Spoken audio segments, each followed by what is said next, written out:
republic for which it stands, one nation, under God, indivisible, with liberty and justice for all. All right, please sign in.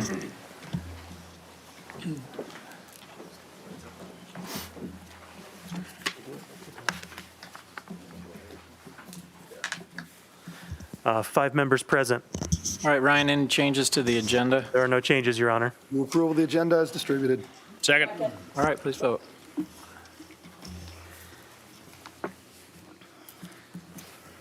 Five yes. All right, item 2 is citizens forum, which is the time for anyone in the audience who'd like to address the city council on any item that's not part of public hearings, item 6, or new business, item 7, or involves current litigation.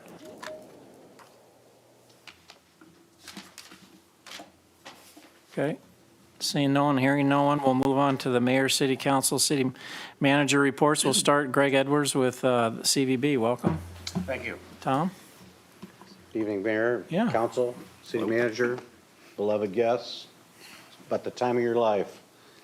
Also like to welcome Tom Mahoney, who's not here on our behalf, but here for the airport, but past chair of our board. So welcome, Tom. And also with me tonight is Trina Flack, who is our Vice President of Sales and Experience. You'll hear from her shortly as well. All right, I think we go to Teams.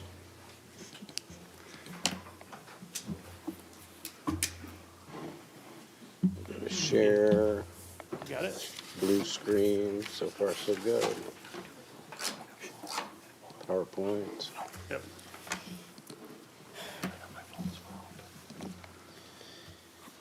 All right, well, it seems like a short time ago I was here with some of the same story, but we're seeing the light at the end of the tunnel as far as the travel industry goes for the Metro.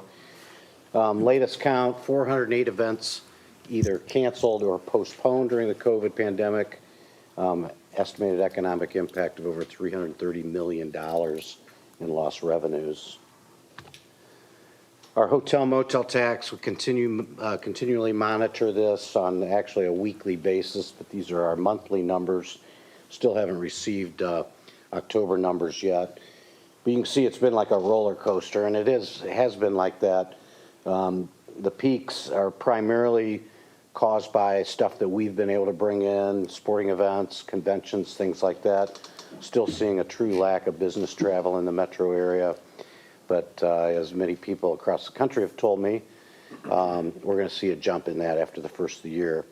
In fact, the nation is now seeing a big boom in business travel. Currently, we're just not seeing it quite here yet. Our outlook and sales bookings, as I reported to you last year in the fiscal year 1920, that was our biggest year ever with over 380 bookings that we had that year. Obviously, last fiscal year, 126 was way down, did not reach our overall goals.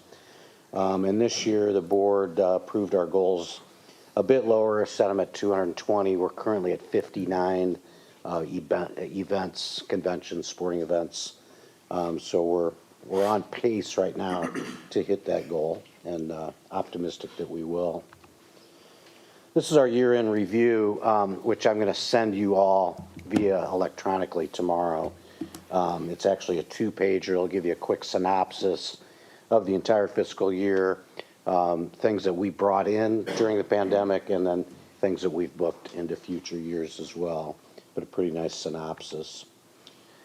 As we talked before, our industry, we think, is the one that can really spark the economy, get things rolling again. I think we proved that to the entire metro area, really starting last year by bringing in the Dew Tour in May, followed by all the other events that happened in June that Trina's going to talk about here shortly. So on that note, I'm going to let Trina take it over. Your Honor, Counsel. Welcome. Thank you. So, as Greg mentioned, 2021 had its highs and its lows. We were able to do a lot of good things, and honestly, we were lucky with the state that we live in and how open we were. We were able to secure events that were originally booked in other states and other cities. We were able to just really be strategic in how we go after and incent and just boost the economy. So you'll see a list of those. Dew Tour would be one of those examples. We've talked about it several times with the opening of the new skate park. It came in and it really provided a 3-week length of stay for some of these athletes that had to come in from other countries and quarantine. And then you think about the marketing value that we got out of that event specifically. If you watched even the Olympics this summer and the amount of times that they mentioned Des Moines and Iowa, and you think about that as a region and as a state and the advertising value that goes with it. We are working hard to bring that event back. We should know more within the next 6 or 8 weeks if we're able to do that.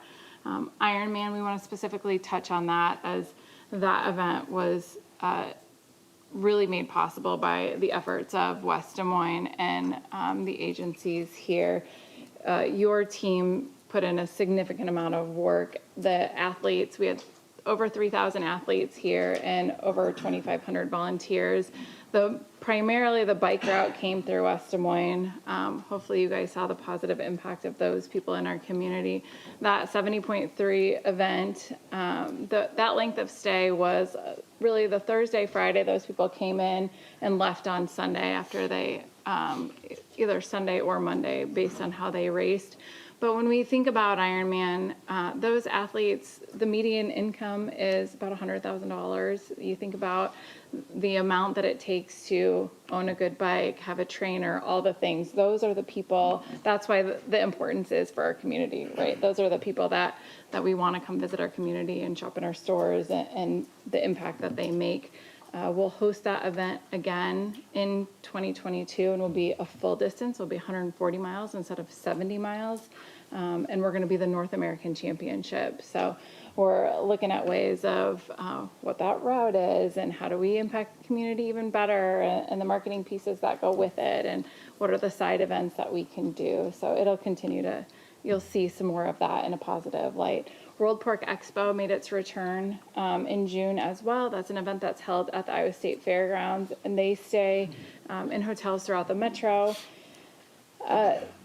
It's 20,000 people, and it's not even just World Pork Expo as that event, but you look at a Syngenta and a Corteva, or like all those companies that corporately have events tied in with that. National Junior High School Rodeo Finals was another event that was held at the fairgrounds. They stay for an entire week. We'll host that event again in 2024.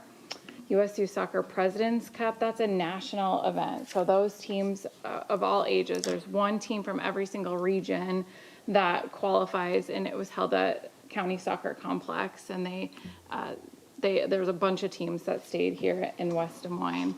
And then the USA-Canada Lions Forum, we include that one, is 1,500 attendees. So when you think about the Lions clubs, we think of them primarily for the vision, right? They're that service organization. 1,500 of them met at the Iowa Event Center. That was one of the first pieces of business that we booked because we had an attached hotel. And the reason that's important is because that hotel was built to not just fill that hotel, but it was built to fill the community. So in that sense, that group wouldn't book Des Moines without an attached hotel, and it filled the entire downtown area, which then creates compression throughout the metro. So you think about an event of that size and how much it actually impacts our community as a whole.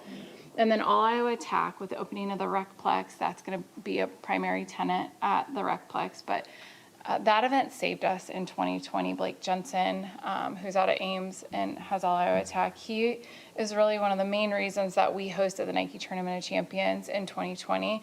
It was such a success that they had 3 weekends of basketball in 2021. Originally, they were scheduled to be at the Iowa Event Center and at the Recplex. Well, construction delays and all that, they were still at the Iowa Event Center, had teams here or stay here, and then in 2022, they'll be hosted again in the greater Des Moines area, and they will be at the Recplex. So as we talk about West Des Moines specifically and the impact, I'll circle back to the Recplex, but we sent 86 leads to West Des Moines properties. So that's hotel, facility, all of those. That's less than half of what we would do in a normal year, to just put that in perspective. Just lead volumes down. Not a lot of people were booking future business. We had 39 events held here specifically. And then future events that were booked is 36. So that would be booked last year for future years. And again, all of those numbers are at least half of what they are in a normal year. As we look at the impact of the Mid-American Energy Recplex, thank you for building seriously the best of the best facility, because it is truly something that everyone should be proud of in this community and that we are so excited about. And anytime we get the opportunity to talk about it and sell it, we are. It's going to pull events from other existing facilities in the metro. We know that, right? People are going to be hosting an event somewhere else and say, wait a minute, it's a better fit, or we want to be at the Recplex because it's the best. But more than that, and what we look at it as, is it's going to allow us to double the size or increase the size of other events. And so All Iowa Tech is a really good example of that. And, you know, an event that was primarily held at the Iowa Event Center is now also going to fill the Recplex. So when you think about the amount of court and capacity that that gives us, and then the amount of teams that it allows to bring in, Midwest JVA, the Junior Volleyball Association, is an event that is held in May. It's been held at the Iowa Event Center in May for a number of years. With the opening of the Recplex, they're also going to use the Recplex. So they're literally going to double the size of their tournament. So you just think about the significance of that. And USA Wrestling, they're looking at doing the same thing with an event that they have in the fall. We're already talking about it as we travel. We're including it in future bids. I'm sure that a member of our team is out here doing a site visit with Shane and the amazing staff at the Recplex on a weekly basis. We're talking about, does AAU Junior Olympic Games, when they come back in 2023, is the stuff that's traditionally been held at the Iowa Event Center, should it be at the Recplex instead? We're having all those conversations. So I think it just opens up a whole new opportunity and option for visitors.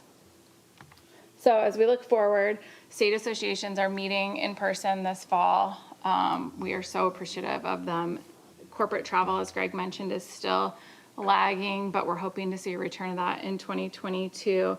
And RFPs, which are those requests for proposals, and new business are still a little bit down.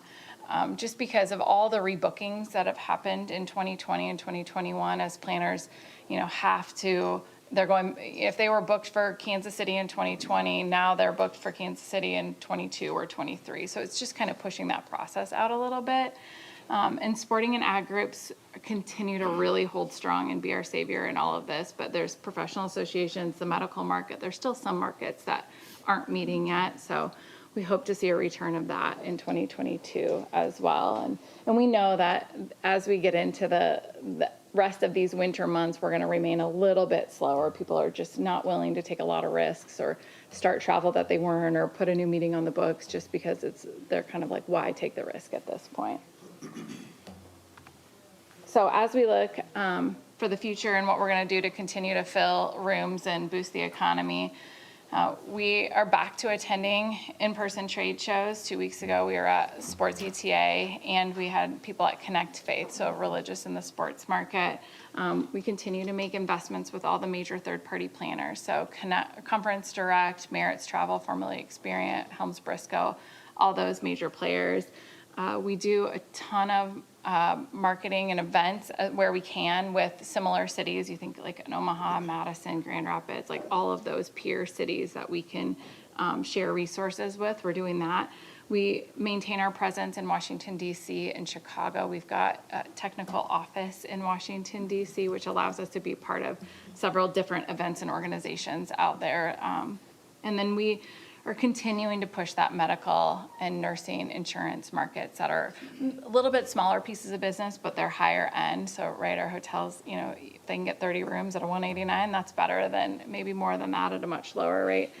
And then advertising and industry publications. That was a lesson that we learned this past year, that we increased our digital spend across industry publications and had some really good success with that.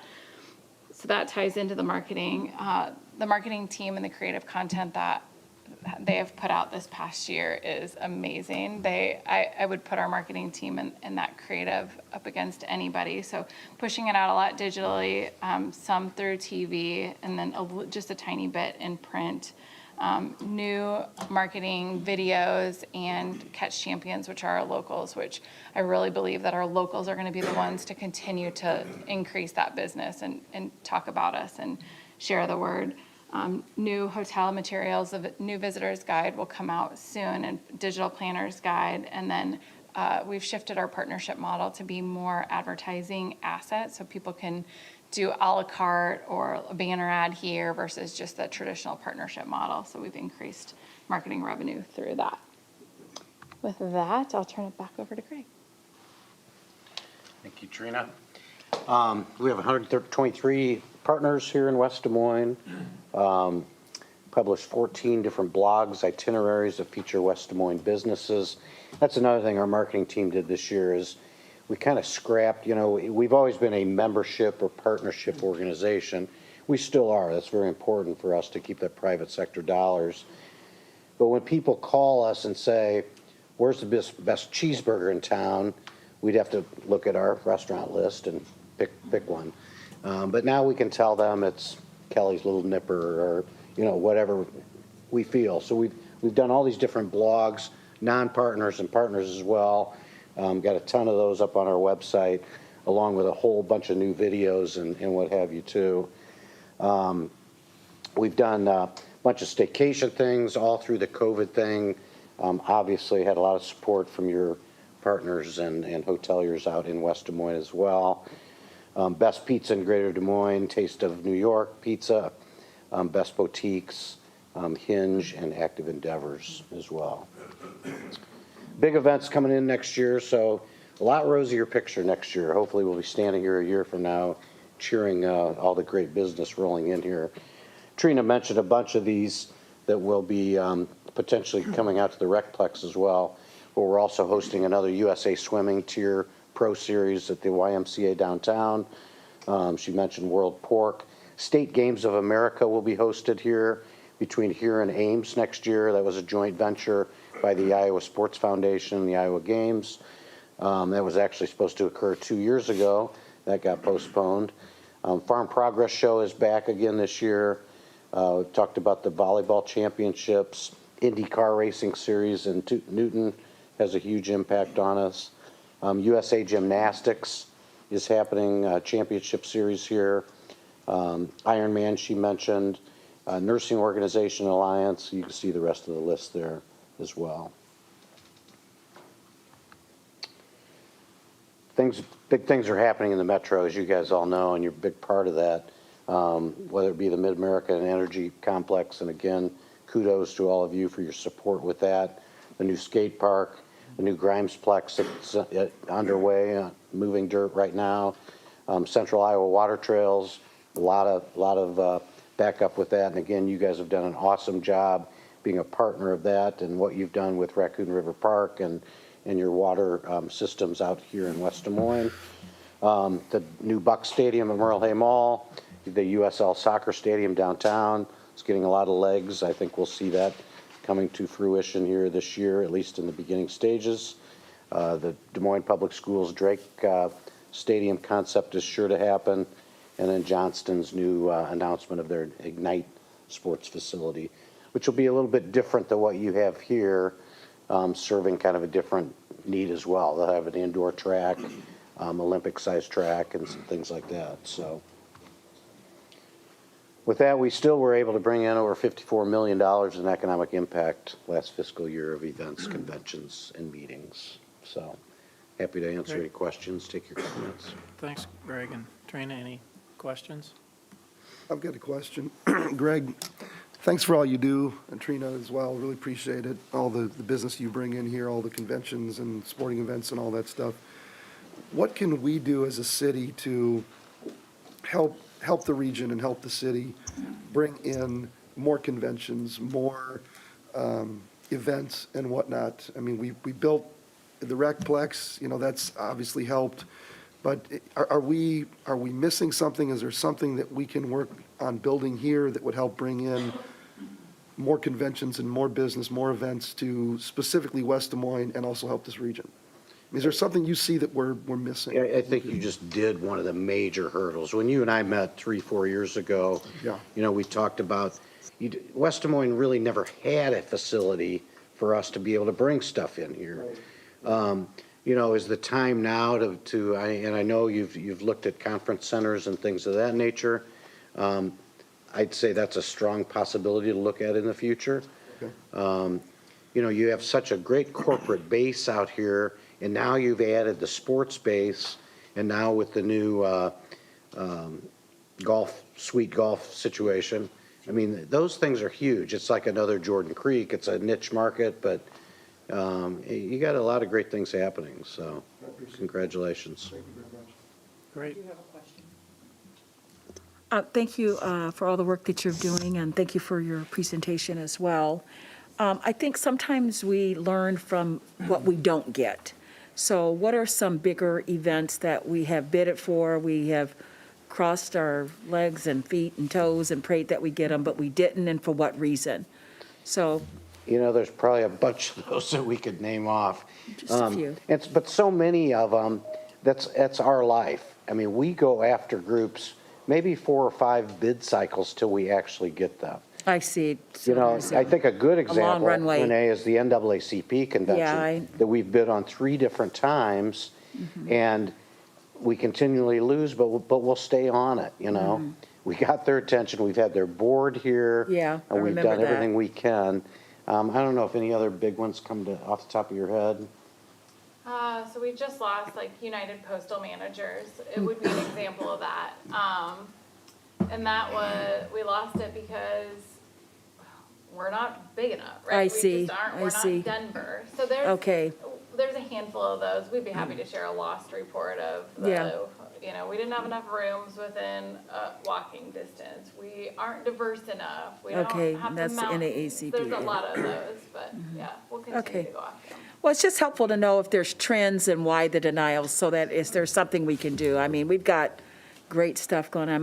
My sorority's regional conference is coming here. The COVID held us back, but I'm co-chair of that event, so we're so happy to bring our Delta Sigma Theta Yeah, sorority we conference appreciate here that. in June, so We just, as a matter of fact. stuck with them on that. We just had our first, under Trina's leadership, formed a new DEI committee. Okay. Which is essentially just local people and we had our first meeting today at noon, which. Is Mary Chapman a part of that, or Mary is that Chapman's something part of different? that. Oh, okay. And this group, our objective with them is let's show these groups how diversified Yeah. and welcoming we are in Yeah, I this think city. that's important. Because we are. I mean, we've hosted all these different demographic groups across the whole spectrum, and people are welcome here. It matters not to us what religion you are, what race you are, et Yeah. cetera. So hopefully that'll open up some new Yeah. avenues for us too. Okay, that's good. I appreciate that initiative. You bet.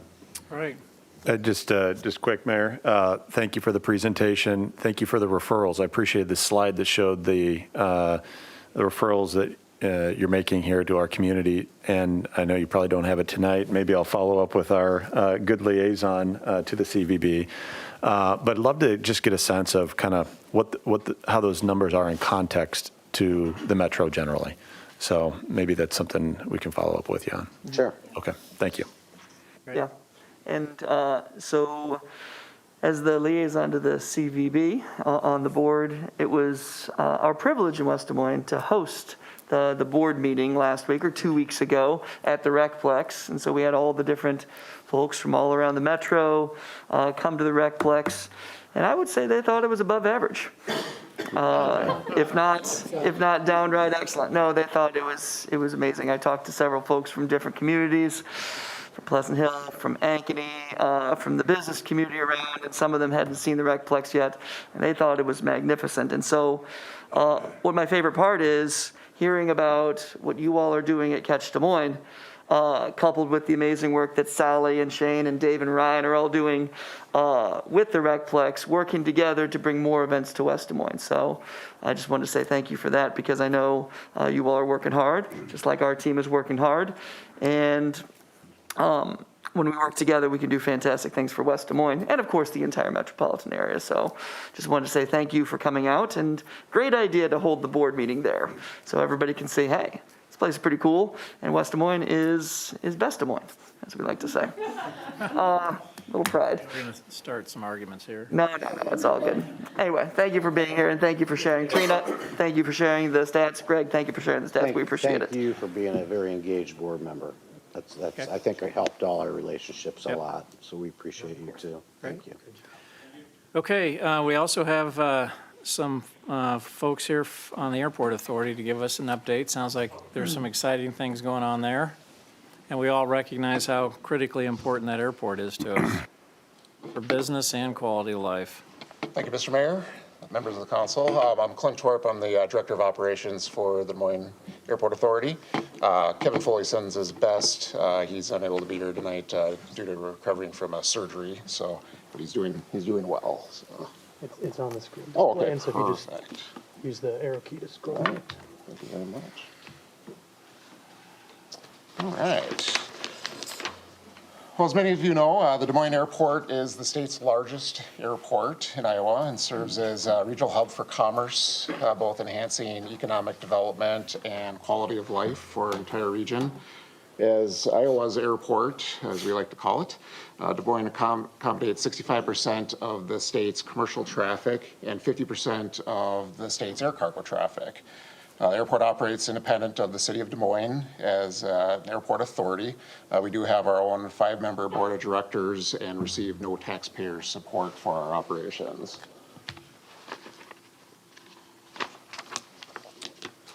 So the airport went through a catchment study back in 2018, and what that does is it analyzes the market and who's flying out of where in the region. The report indicated 57.4% of passengers originated within 90 miles of the airport itself.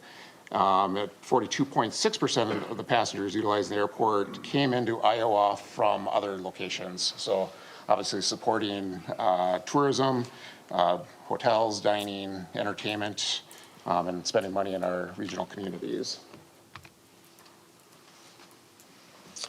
So I have up on the screen here a list of our top zip codes utilizing the airport. As you'll see on the top, number 1, number 2 are both West Des Moines zip codes. So you have to actually get down to zip code number 10 before you actually get into a city of Des Moines zip code. So really our use is diverse in the region, and it's reflected in the zip code analysis. Should we change it to West Des Moines International Airport? For 300 million, we might. Yeah. West Des Moines Golf and Country Club. All right. Some of those things take time. Or West Des Moines University. No, we're fine, that's good. So I have our service map up on the screen here as well. As you can see, we do offer a number of nonstop destinations. So over the last 10 years, we've grown from 19 to 30 nonstop destinations. It's been a lot of work with our team, with our partners regionally, but it's been a great success. But with that great success has also caused congestion issues. If you've been out to the airport, you've noticed during peak times that the terminal can be very crowded, parking can be an issue, but really where the pain points are with the number of aircraft that we can accommodate. So we're greatly limited in the number of aircraft that we can park right now, especially overnight for our morning departures. And really that's what's going to really start to constrain our ability to be an economic driver in the region and prevent us from growing and becoming what we definitely could be. So a little bit about our vision. Back in 2017, we started a terminal programming study. The purpose of this was to look into the space needs of the airport and determine, what do we need to build to accommodate our 10, 20, 30-year planning elements.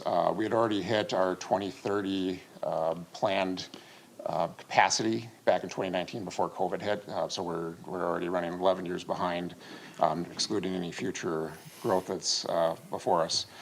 So if you've been to the terminal in the last couple of months, and some of the changes are actually starting to become visible now. So we do have a new entry road that's represented by red on the map.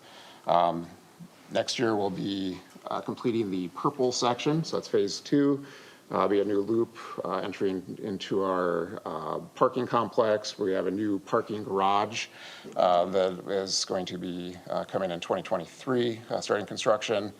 And then the yellow represents the final phase of the road project. Green represents the new area of the terminal.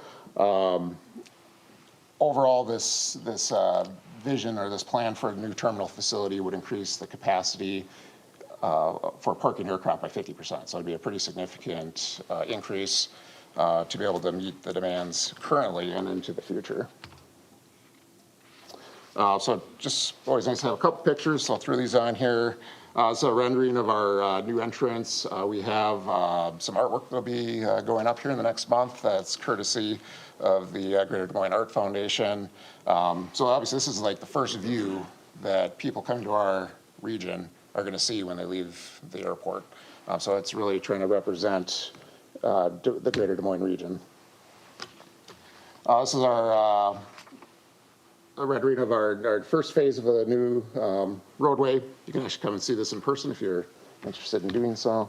I just know that somebody did a PSA on Facebook and it still threw me off. I still went right by. Oh, you missed the, yeah, we've had a lot of that. Had one or two people maybe take the grass, but it's getting better. So as the new terminal plans come into fruition, this is phase 2. You'll notice the new parking garage on the left. This will eventually curve over to the new terminal to the left, and then parking to the right. And then a view from the east showing the underpass to parking with the new garage and the future terminal site there off of Fleur Drive. And then finally just, well, design hasn't been completed yet. This is just a conceptual rendering of what the new terminal facility could look like, with bringing in natural lighting with the glass and metal architectural elements. All right, so we'll get down to the money slide here. So this slide will show our overall project costs and where we're currently at. Overall, we're looking at $575 million for the total project. That does include some inflationary considerations from our 2017 figures. So we've been working through since 2017 on many of those enabling projects to the tune of $85 million. We've funded those all in-house with airport funds. We also have 2 larger components in the works right now, and that'd be the remaining entry road and then the parking garage for a total of another $92 million, again being funded by airport funds. That leaves us $398 million to complete the terminal and demolition of the existing terminal facility. So when you add in, we've got private investments, including Signature Flight and UPS, totaling approximately $18.3 million, and additional reserves and funding from the airport authority, bringing us up to a total of $223 million funded by the airport. That brings us to our deficit of $334 million. So what we're looking for is an overall contribution from our regional municipalities and counties in an amount of $34 million. And what we're looking for there is to leverage some possible state grants. So there's funding that we're working with the state on to be able to leverage our local funds. They're looking for support of the regional partners to be able to bring these funds forward. As far as the one-for-one matching, we can utilize other various sources, including airport revenues, but also our federal grant funds. So I'd like to talk a little bit about those. So if anybody's been following the infrastructure bill, which was signed today, there is $20 billion in there for airports. Of that $20 billion, $5 billion is designated for terminal projects.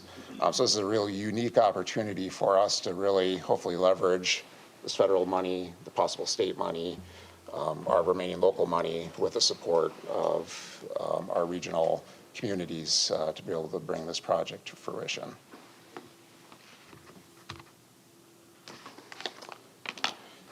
So we have a proposed investment formula up here on the screen.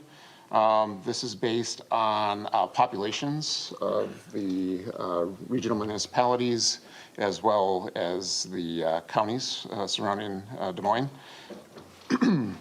We're looking at a $50 per capita investment from the city of Des Moines, and then we scale that down to $30 per capita for the municipalities with greater than 10,000 populations, all the way down to $10 per capita for the smaller municipalities.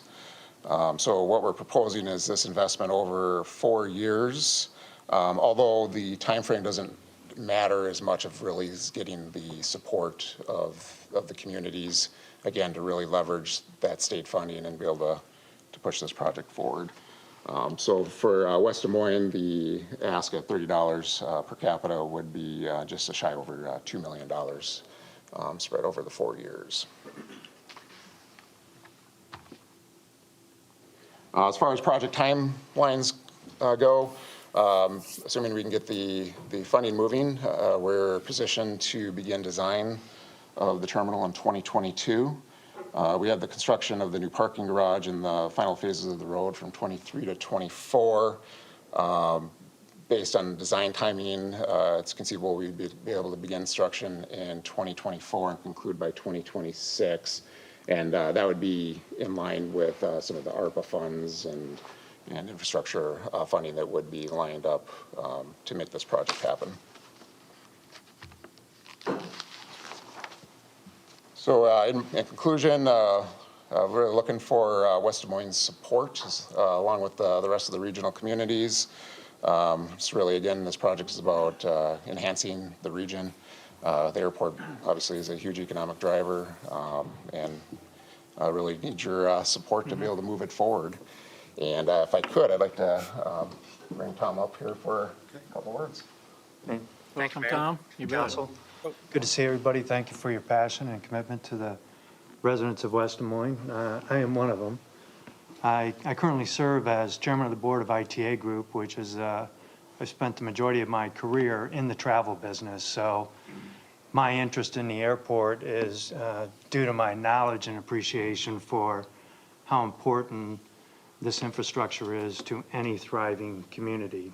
And so I would encourage you to really embrace this project.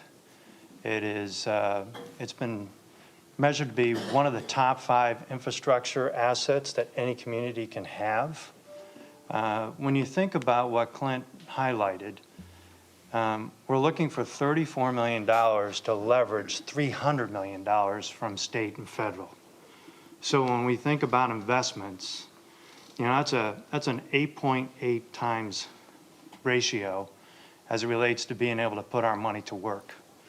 And I would emphasize this is a non-reoccurring investment, right? So you're making an investment in the terminal, and we will double it'll be a 50% increase in our capacity as far as gates. And so with your $2 million, we also think that West Des Moines, because you are the community that's using the airport the most, we kind of want to use you as a poster child, if you will, to encourage all the other communities to support what Des Moines and West Des Moines is willing to do. So can't emphasize enough of the leverage, not only in the investment in the terminal, but as Clint mentioned, 43% of the activity that's coming in and out of that airport are visitors that are coming to our area to spend money.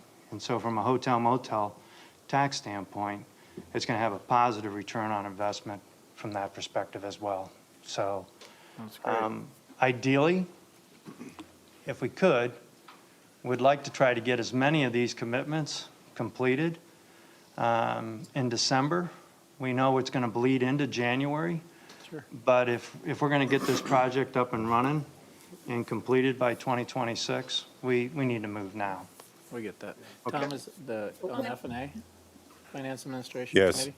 and When is that meeting? I don't know, we've had a previous meeting on it, we'll re-meet, and then we're looking at hotel motel tax revenue over a 4-year period to pay for this, so. I think we've all acknowledged, I remember back with Access Air, everything we were all trying to do to try to upgrade that facility for economic development and quality of life. And, yeah, I'd put it number one, I think, for our region. Right. So I know we've all been hugely interested. I've written letters to to our congressional staff about raising some fees and doing some other things, just trying to Passenger get this facility thing going. charges. Is the commitment from the state a specific dollar amount that they've actually put in writing that they will provide? Not at this point, obviously, it's still fluid Okay. with our match, but it's trending to be a solid contribution from the state. Okay, and when can they make that commitment? Because obviously, from Tom's point, it's much easier to say, yeah, we're in, knowing that you're going to access this much. So what's the process, the timing, and how do we get that? Yeah. So the timeframe for the state funding would be sooner than later, pending the support from the regional community. The support from the regional communities has to happen in order for the state. So if you go back with this 34 million, the states said we're in for, is the number public? It's not at this point, but it'll be a one-to-one match with the local funding leveraged with our federal funding. Okay. So it could be significant I dollars. mean, it helps us explain to our residents why we should do it, but what actually comes out of it is a significant amount of money. Significant. It just makes it easier for the elected officials to explain what we're doing and why we're doing it. And on top of that, Mayor, your money won't be spent until we have Right. the state funding. Okay. So, Okay. you know, it's, What happens? What other I gather. municipalities have you spoken to, or who are the other municipalities that you've We're spoken to? currently in the process of working through the entire listing. So one of our staff members is at Bondurant tonight. Okay, And, where does Des Moines stand? Des Moines? Des Moines is They're on board. Yeah, okay, they're on good. board for the Okay. 10 million. Okay. I think good deal. Genki's on board. Okay. What happens if not Good. all of the cities see that this is such an important project? I'm assuming that raises the amount for the other cities in order to make this happen. Is that correct? It does not. Okay. So, I mean, obviously, we're going to leverage all the available sources that we have. I mean, again, the biggest component of this is really getting the support from all the communities if we can. You know, we can be flexible with the dollar amount if we need to, but we're trying to come up with an equation that was equitable across all the I mean, communities. I would hope that all of the cities are going to recognize how important this is, but I'll be shocked if 100% of them come through. And that was my concern, is are we then going to be coming back to the trough for a few more dollars? So- And I threw up that chart that shows you that as we get to the smaller communities, the Right. dollar amount that we're talking about, Right. we're not. Absolutely. gonna slow down on Yeah. a Well, to be able to pay it off over a 4-year period, I mean, that helps Yes. as well. I guess the only question I'd have is the guy that works with the state budget for my day job, what's the source of state funds that you're actually targeting and going after? Salaries. Backfill. I'm getting a Oh, promotion over here. backfill, oh, backfill. Yeah, So that's the question. It's likely ARPA funds or others. Okay, so it's not state funds per se, it's federal funds that are coming through the state. Of course, that's how it usually works, right? Yes.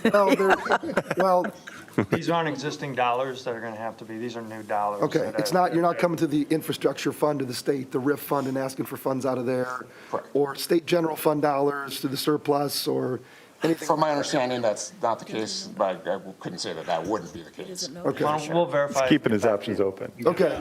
Just trying to You can figure Get out back what to happens in my day I'd like job. to know that as We'll well. let Lana know that she's okay. He might take your We have raise no with us. idea.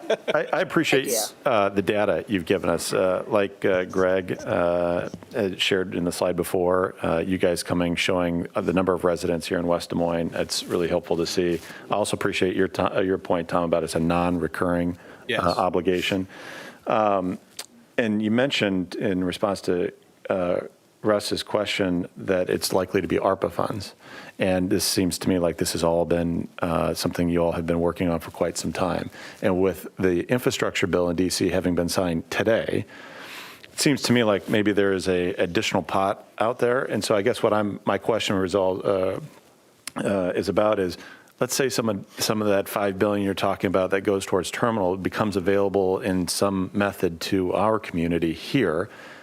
what is the, how does that impact this funding formula?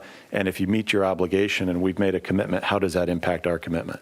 Sure. So the infrastructure bill is part of that is planned into the federal portion of this funding. So there's really a perfect trifecta of situations or events that are happening right now that are allowing this project to potentially move forward sooner than it was originally planned to do. So we're really looking for all three of these pieces to come together to make this project to go. Obviously, $339 million is a large hole. So we're Okay, so that was kind of baked into the formula already. Absolutely. Yeah. All right, thank you. And they're, when they're assessing all these projects, they're looking at community support.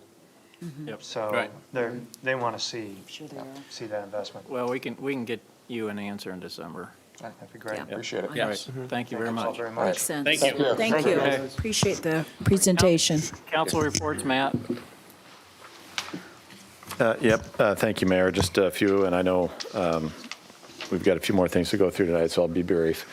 We had a MAC committee meeting in the last couple weeks where Central Iowa Services and Shelter gave a presentation on the work they're doing throughout our community. They have, it sounds like they've done a lot of great work through the pandemic, and they talked about having a goal of 10%, a 30-day turn. In other words, folks stay less than 30 days over the course of a year. Under the HUD definition is when you end homelessness. And that's the goal they're working towards, and it sounds like they're making very significant progress towards that. And certainly it called out the folks here at Human Services in West Des Moines for the work that they're doing to support efforts as well. Then we also heard from Invest DSM. Amber Lynch gave a presentation to the MAC committee, and frankly, it was very interesting to hear the work that they're doing because it reminded me of the program that Russ and others have really put together relative to trying to reinvest in parts of our community. And what they talked about in Invest DSM is the importance of helping homes and investments in different parts of the community that are struggling. And they said, if valuations aren't increasing in your community or in portions of your community, it makes it difficult to invest in homes. It makes it difficult to obtain mortgages. It makes it difficult to fix a structure.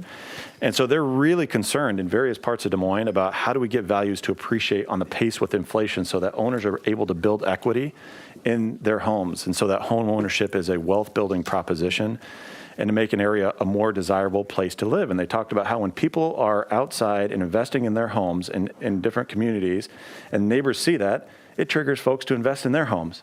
And I think about the programs that we have been offering in Valley Junction area and other parts of our city and the importance that those projects have to these very points about making sure that values are appreciating at least on par with inflation. So folks aren't ending up underwater and so that folks are investing in their properties and keeping them up.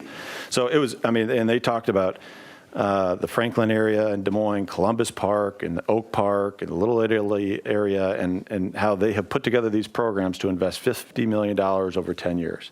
And it reminded me of the program that this council is looking at, that Russ has put together and trying to involve the business community in a public-private partnership. And so I've got a copy. I asked for a copy of the slides from Amber Lynch that we could look at as to just further exploring the programs that we have in our community. And the last thing I think, Mayor, is the Icon Water Trails. Appreciated your appointment of me to the board, and just this last week I was appointed to be co-chair of that committee, so I'm looking forward to be serving in that capacity. And of course, one of the themes or one of the items that we talked about this last week was, the bond referendum that passed overwhelmingly in our community during the last election. And so I think it was like 82% approval for that, for water qualities and water trails and outdoor recreation. So really excited to see that move forward. Waukee, the latest information was Waukee just signed up as part of the Icon Water Trails. And Dallas County is really starting to consider it. I understand that they had a meeting with the Dallas County Board of Supervisors this past Tuesday. So that's my report. Thank you. Great. Kevin? Nothing this time. Press. Yeah, all I would say is just to add to what Councilman McKinney said. Clyde, Christine Gord, and I have been having meetings with different banks in the community to get support for that public-private partnership for the housing programs that we're talking about down in Valley Junction. And I'm not sure that this is public yet, but I would just say that we have gotten significant commitments thus far out of West Bank and First National Bank as well. And so we're on our way to raising what we hope is $2 million to go towards this program, for the $2 million that we're looking at putting towards that. So really excited about that, really appreciative of West Bank and First National Bank, and look forward to being able to report the commitments that these banks have made, and that others will make in the future as well. So, and we have learned in our presentation to these banks and talking to various people in the housing programs about the Invest DSM program. Didn't know that was out there. Seems like a very successful program, and we actually learned from that there is an aspect of that program we're going to work to try to incorporate into our program, which is when neighbors on a block can get other neighbors to participate in the program. We're looking at trying to have something where they'll get a greater incentive to rehab their homes in that case, because they'll make a bigger bang for the buck. And they said that it really has been successful in Invest DSM, where they've had, 2, 4, 8, people on a block that have come in and all improve their homes. And it does, it catches like wildfire. And everybody wants to start participating as well. So really excited about those programs, and hope to report back to you guys soon as more commitments are made. So, thank you. Great. We just had CVB, and Trina and Greg want to thank them again for doing my report for me. So I'm very grateful for that. And beyond that, just 4 days ago was Veterans Day. I just wanted to thank all the veterans in our community. And that's it, Your Honor. Yeah. Renee? Thank you, Mayor. Wanted to let the group know that I'm on the Human Rights Commission, and they had a really good meeting last week, and we have new chair. A person that was elected, Chandler Collins, will be the chair of the Human Rights Commission, and vice chair will be Dr. Rich Solis. So we'll have new leadership on that commission as chair and vice chair, and they've got some wonderful ideas of how to continue to elevate and the profile of Des Moines being a city that's welcoming of all. So I really appreciate that. Also on the library, liaison to the library, and as we all know, the library was renovated, and it has a beautiful, beautiful teen center that is a gathering place for teens. And the good news is that it's highly used, and the challenging news is that there probably needs more supervision than the current staff allows, because teens will be teens and lots of things happen. And so I do think they're going to be adding a couple of part-time staff members to help supervise in that particular area when the teens start being teens and doing what teens do. You could say, let's send police officers. That's not what we want to do. Police officers got bigger and better things to be doing. So we really want to have folks that are in our community there supervising the teens, maybe coming up with some healthier choices of how to engage themselves while in the library. So I also, too, attended a phenomenal Veterans Day activity representing the city of West Des Moines. And when you get out there and you start thanking veterans for the work that they do, it is just a delight. So I want to also say happy belated Veterans Day, and thank you to all that have served and have served. So thank you. Okay, Tom? Yeah, just the city manager's office working with finances, meeting with every department. We're going through the budget, and it's the departments do a great job putting their budgets together. There'll be a workshop it'll be a budget workshop on February 5th for the council, and then we have to approve it after that. And this starts July 1st of 22 to June 30th, 23. So it's in progress, and we'll be anxious to share it with you when we're all done with it. Okay, great, thank you. If I could just share one more thing. I want to give kudos to Ryan Jacobson. We did have an F&A committee meeting on November 3rd, and we recently got an email from the Dallas County Auditor's Office essentially asking about, when the state does the redistricting, after they get that map, then we've got to do redistricting as well. And Ryan Jacobson had already worked and put together a proposed new map for the city wards and precincts. And Councilman Hudson and I took a look at those, and I have to say, it's a job well done. They're pretty solid, the way that he's drawn them up. Trying to change as little as possible, make sure that people still have the same representation that they've had, and follow all the guidelines that you need to follow under law, take into account some of the growth that was going to potentially occur out in Dallas County, and he just did a phenomenal job, and I think those maps will be coming forward to you all for consideration fairly soon, correct? Yep, hopefully the next meeting. Okay. So that will be coming. Anybody interested in seeing what those new precincts and wards look like? They'll be coming soon. Thanks, Ryan. Thanks, Ron. No special session to bring them back for No. new districts, so No. you've done well. Exactly. All right, item 4 is the consent agenda. Any council member want to pull any item? Item 4G, I believe that's the one dealing with the lobbyist contract. Okay, want to move the balance? I'd move the remainder. Second. All right, all in favor, please say aye. Aye. Or go ahead and vote, I guess. Aye. I know I'd do that someday, but, Yep, all right, good. I said aye. Kevin, I think we need your vote. Sorry.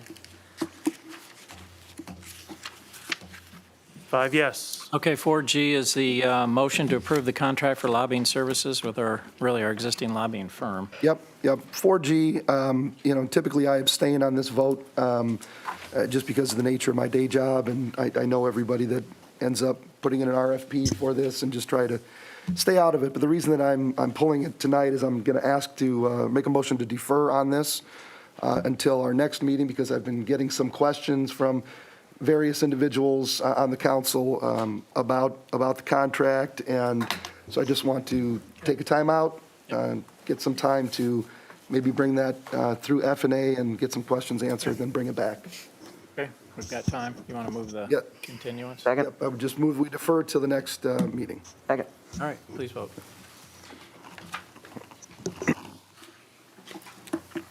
5 yes. Item 5, old business, one item, 5A, amendment to City Code Title 7, Public Ways and Property, Chapter 1, Street, Sidewalks, and Alleys, Section 1, Use of Public Ways Restricted, allow approval of the use of city property for construction staging, city initiated. This is an ordinance for the approval of the third reading and final adoption. There are no changes.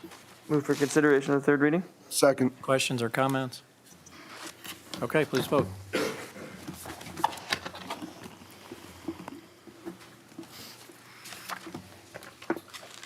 4 yes, 1 no. An ordinance amending the City Code of the City of West Des Moines, Iowa, 2019 by amending Title 7, Public Ways and Property, Chapter 1, Street, Sidewalks, and Alleys, Section 1, Use of Public Ways Restricted to allow approval of use of city property for construction staging. Move to approve the third reading and adopt the final form. Second. All right, please vote.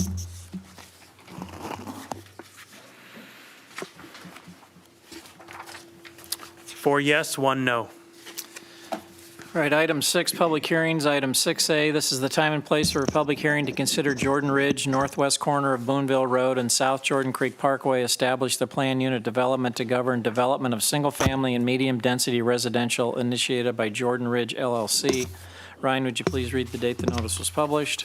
October 29th, 2021 in the Des Moines Register. Have you received any written comments? The Plan and Zoning Commission, by a vote of 5 yes, 2 were absent, adopted a resolution recommending approval of the PUD ordinance.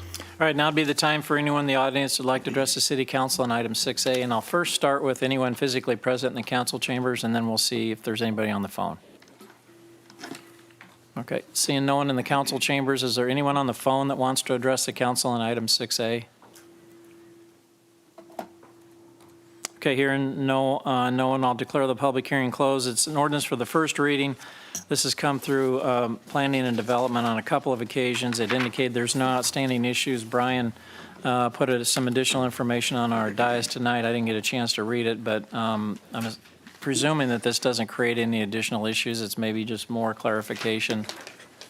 Len, or does this create issues for us? Dick? Mr. Mayor, yeah, this just adds a clarification that if there's any cost to the construction of Jordan Creek Parkway, the developer wouldn't be required to pay anything unless there's a direct nexus. So it's clarification. Okay. Well, that's, I think, the rule as I understand it anyway. So someone want to move the first reading? Move consideration of the first? there a Second. Any other questions or comments? So I just want to make sure, and maybe this isn't the project, but there was an issue on sewer capacity? Is this, This is it. okay. But I think they're And- saying there's plenty for now, and they'll look at it as they Okay. go. Okay, so Yeah. we're good on that Yep. front, just want to make Yep. sure. Yep. Okay. All right. Please vote. 5 yes, an ordinance amending the official zoning map in the city code of the city of West Des Moines, Iowa, 2019 by amending Title IX zoning, Chapter 9, Plan Unit Development District pertaining to PUD district regulations and guidelines. Move approval of the first reading? Second. All right, please vote. I do have one more question, I'm sorry. Okay. Go ahead. And the question that I have is, so we are taking a look at changing the zoning in this area to be able to accommodate, and I guess my question is, some of the people that are going to be affected in this area, that live in this area, have they been given a chance yet to weigh in? Do they know this is coming? That is my question. I'm specifically thinking of the people that live right there off of El Dorado. Because they're going to have apartments right across. That parcel A is going to be apartments right across from them, correct? Lynn And then- Tweed, Director of Development Services, they would have received notice of the meetings and Okay. what was happening. The way this will set up, there is a lot of topography in that area. Yeah. It's appearing that most of the apartments will kind of be pushed off of Jordan Creek a little bit, and a greenbelt type area will be still left with a lot of the Okay. trees there. Okay, But because I've they got a were- little bit of concern on that, and then I've got a little bit of concern on the new proposed alignment of Boonville Road, because it almost looks like it aligns perfectly with El Dorado Point. It does. Okay, but we have not heard from any residents regarding this at this point in time with their concern on apartments or the alignment of Boonville, Nope. and they've been notified. And then there's been a lot of conversations about this. Right, And, right.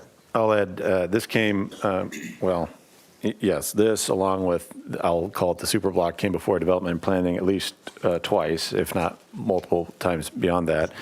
And just given the circumstances surrounding Des Moines University moving in there on the north side of Grand, south of Boonville Road, and being cognizant of, part of their issues, so to speak, with the city of Des Moines, one of the things that we talked about at development planning is making sure, hey, what is the perspective DMU has on this? I understand the conversations, Lynn, you or folks on your team have had, is that they are comfortable with the realignment of Boonville Road further to the north. Well, I'm comfortable if they've seen this, and you're right, they've had multiple chances. This has come through development and planning several times. As I was going through it and looking at it with the apartments right there and with the alignment of Boonville, it's definitely going to dump more traffic out right in front of that Yeah. development, but. Yeah, we would have followed our traditional noticing, which is 370 feet from that boundary, so that would have encompassed several of the residents in El Dorado. It would not have captured all of them, but it would have captured the first several that are living more closely to Jordan Creek Parkway or South Jordan Creek there. Okay. Sounds good. So Ryan, did we get a vote? Yep. It's in progress. Okay. Sorry about that. No worry. No, that's fine. 5 yes. Item 6B, the applicant's asking to withdraw this for some additional discussions, and it'll come back through planning and zoning. Move to withdraw the item. Second. All right, please vote. 5 yes. 6C, this is the time and place for a public hearing to consider the First Amendment to Agreement for Private Development, 304 Fifth Street, initiated by Junction Development Catalyst LLC. Ryan, would you please read the date the notice was published? November 9th, 2021 in the Des Moines Register. Have you received any written comments? None, Your Honor. All right, now would be the time for anyone in the audience who would like to address the city council on item 6C. And again, we'll first start with anyone physically present in the council chambers. I know we had some conversations about this project at the last council meeting as well. All right, seeing no one in the council chambers, is there anyone on the phone that would like to address the council on item 6C? Okay, hearing no one, I'll declare the public hearing closed, and this is a resolution to approve the First Amendment to the agreement. And there's no outstanding issues. Move approval. Second. Any other questions or comments? Just a question, Mayor. So the proposal here is for amending the development agreement. This is not changing any of the building or structure or appearance or anything like that. Is that right? Right. Okay, thank It's you. raising the amount of the Investment. revenue, and because of the COVID and all the delays and stuff, it's extending the timeline to complete it. Okay, thank you. Okay. All right, please vote on 6C.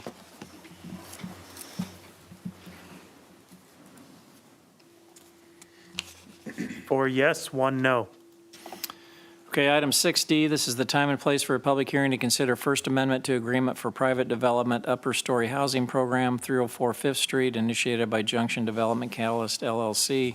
Ryan, would you please read the date the notice was published? November 9th, 2021, in the Des Moines Register. Have you received any written comments? None, Your Honor. All right, now would be the time for anyone in the audience that'd like to address the city council on item 6D. And really, this is just an extension of the completion date from May 31st of '22 to December 30 of '22, primarily because of supply chain and other issues that we're all dealing with. So again, I'll first start with anybody physically in the council chambers that wants to address the council on item 6D. Okay, seeing no one, is there anyone on the phone that would like to address the council on item 6D? All right, hearing no one, I'll declare the public hearing closed. Again, it's a resolution to approve the First Amendment to the agreement, and there's no other issues. Motion for approval? Second. Any questions or comments? Okay, please vote. Four yes, one no. Item 6E, this is the time and place for a public hearing to consider Raccoon River Drive Bridge over Realign Johnson Creek, initiated by the city of West Des Moines. Ryan, would you please read the date the notice was published? November 5th, 2021, in the Des Moines Register. Have you received any written comments? None, Your Honor. All right, now would be the time for anyone in the audience that would like to address the council on item 6E. Okay, seeing no one in the council chambers. Anybody on the phone want to address the council on item 6E? Okay, hearing no one, I'll declare the public hearing closed. We have two resolutions and a motion which we can take together, and we had 7 bids. Move approval. Second. Questions or comments? Yeah, so when it comes to this particular realignment of the bridge, just to be clear, I recall that the railroad is only granting us permission for roads, for no new roads over the railroad, and that's why Jordan Creek is going to have to eventually be an overpass. Oh, I'm sorry, Grand Prairie Parkway is eventually going to have to be an overpass.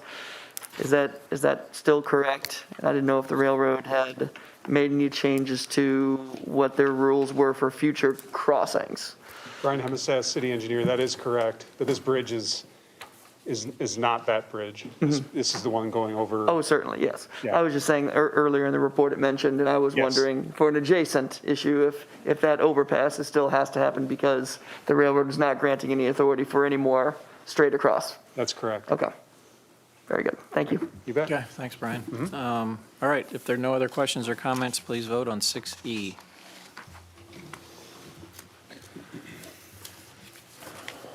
Five yes. 6F, this is the time and place for a public hearing to consider the 2021 sewer rehabilitation program initiated by the city of West Des Moines. Ryan, would you please read the date the notice was published? November 5th, 2021, in the Des Moines Register. Have you received any written comments? None, Your Honor.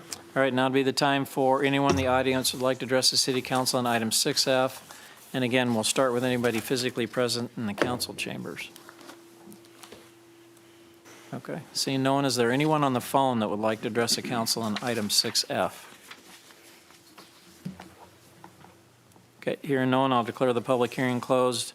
Two resolutions and a motion which we can take together, and we had 4 bids on this project. Move for approval? Second. Questions or comments? I would just say this is like one of the least sexy things we do up here, but one of the most important. And I really appreciate public services, engineering, staying on top of our sewer system and constantly televising it and making sure that we're doing the necessary repairs so that we don't get behind and get buried by all of these repairs in the future. So I just appreciate the proactive approach that we've always taken towards this. And again, while this isn't the most exciting thing that we do, this is extremely important and really appreciate it. And we should say the same thing about our streets. I know some Right, people get a exactly. little crabby on some of the closings, but we tend to take really good care of our streets, and so we don't wait in 50 years and they're crumbled and you got to replace the whole thing. So Absolutely. I think what the staff will say is just keep funding those rehabilitation maintenance projects for them. Okay, please vote.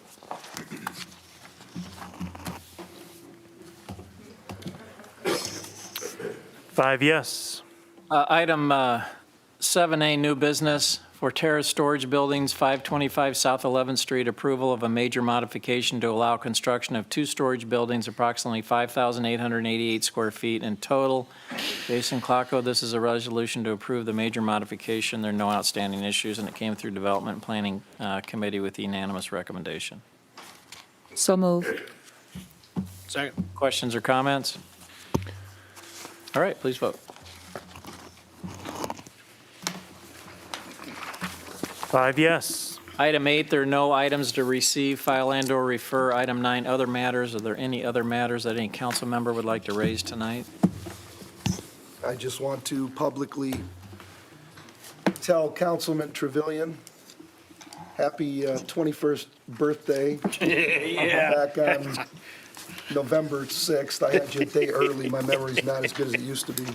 Calendar's still handy though, but big birthday and happy birthday. We'll have to go out and celebrate sometime. Thank you. It's a little more than 21, I think- but I think I do remember it on my 21st birthday, so. I think the most important thing is to acknowledge that he's a new grandfather. I am, Yes, that's right, I am. congrats. My gosh. Thank Even you. more important. Thank you. Yeah, congrats. Okay, we will formally adjourn the council meeting and reconvene in executive session for pending threat and litigation update. And are we staying in here? Okay, we'll stay in here if